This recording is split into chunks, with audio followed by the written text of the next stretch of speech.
Welcome back. One final point before we go tonight. What the mainstream media was too afraid to tell you about the news this week. This week, while the mainstream media obsessed over the president feeding the fish in Japan, this is what really happened. Senator Rand Paul attacked at his home by a socialist. The senator suffered 6 broken ribs and a lung contusion after his neighbor, who is an avowed socialist who supports a socialized healthcare system, tackled the senator. But the mainstream media claims this wasn't political. Oh, no, not when it's a liberal socialist who attacks a Republican senator. Nothing to do with politics, according to the mainstream media.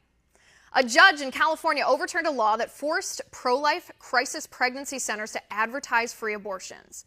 Yes, that law was really a law, compelled speech. These pro-lifers were forced to advertise free abortions provided by the state, even though abortion violates their religious belief. Thank goodness for this judge that nixed the law. She said the state doesn't have a right to force people to push abortion. But did you hear about this from the mainstream media? Of course not a word. Congressman Ted Lieu walked out on a moment of silence in Congress for the victims of the Sutherland Springs church shooting. A member of the United States Congress cared more about his gun control agenda than the lives lost in that attack. Awful. But you won't hear about this from the mainstream media because the mainstream media sticks to the liberal narrative, and the liberal narrative is gun control good, all guns bad, Republicans worse than killer.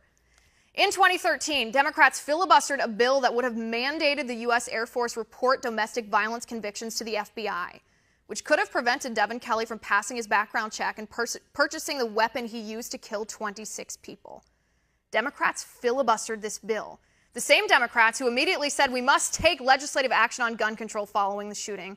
Funny how the mainstream media failed to report on this and failed to see the irony. Last but not least, the rapper Snoop Dogg released his latest music video. In the video, he is standing over the dead body of President Trump, apparently murdered.